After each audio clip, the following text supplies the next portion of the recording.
González era un ángel, menos dos alas. González era un santo por lo civil, un dandy con un ojo a la funerala, tan rojo, tan Oviedo y tan Zascandil. Y ¿Cómo escriben novelas los poetas?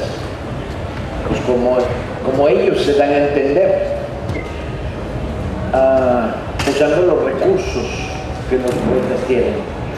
¿Y qué recursos tienen los poetas para escribir novelas? Pues tienen unas plumas maravillosas, coño, da gusto, ¿sí?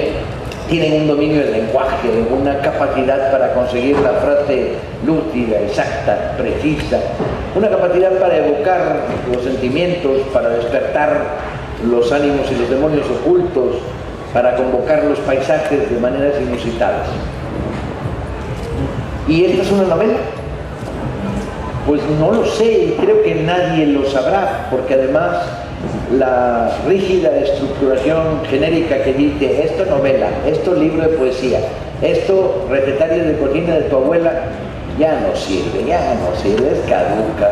Que la usen los bibliotecarios para poner unos en unos estantes y en otros, que la usen los burócratas para definir, que la usen las excelsas academias para separar, diseccionar, analizar. Los géneros son funciones narrativas, se coge un cacho de uno, un cacho de otro, se arman, se construyen, y esta es la gran lección. La gran lección es que cómo está contado este libro y qué es, solamente lo puedes descubrir si lo lees. Y sufrieron bastante los que escribieron la solapa y la cuarta de forro, sufrieron mucho. Y sufrieron mucho los que tuvieron que decidir dónde, en qué estantería se ponía. Porque, bueno, canónicamente, damas y caballeros como todos sabemos que tienen caballo, esto es una biografía. Es la biografía del poeta Ángel González, de los años de juventud del poeta Ángel González, contada por su amigo y poeta Luis García Montero. Construye esta biografía, pues son unas conversaciones entre el poeta González y el poeta García Montero, en las cuales el poeta González a veces dice la verdad, a veces dice una media verdad, a veces miente por desmemoria, porque como bien Luis contaba hoy en la mañana, la memoria es la primera fábrica de ficción que se ha construido en los seres humanos. Voy a intentar explicar por qué este libro acabó utilizando los recursos de la ficción y cuál es su sentido. Ángel González recordaba entre los amigos en muchas ocasiones algunos episodios muy significativos no ya del grandísimo poeta que era, no era un testimonio biográfico de un poeta, eran significativos también porque reflejaban, encarnaban el tiempo difícil de un país, una historia pues marcada por acontecimientos como la República, la Revolución del 34, la Guerra Civil y la posguerra más dura. Y como él no se animaba a escribirlo, porque decía que eran episodios tal vez demasiado patéticos para él, y no se encontraba con fuerzas para escribirlo, yo le propuse que grabáramos los recuerdos, que era una lástima que se perdieran, para redactar una biografía.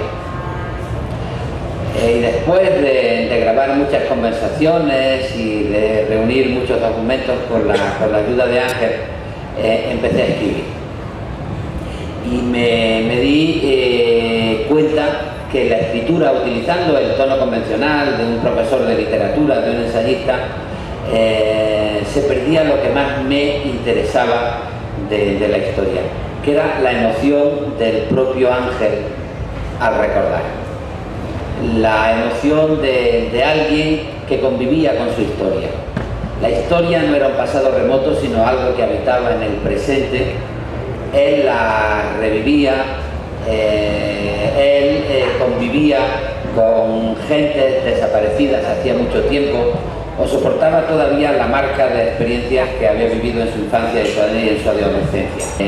Ángel recordaba, por ejemplo, algunas cosas que desmentían los archivos, que desmentían los documentos, y yo quise que el protagonista del libro fuera el recuerdo de Ángel, la protagonista, la memoria de Ángel y no los archivos. Y por eso le propuse utilizar los mecanismos de la ficción para contar sus propias emociones, para reconstruir la historia en primera persona.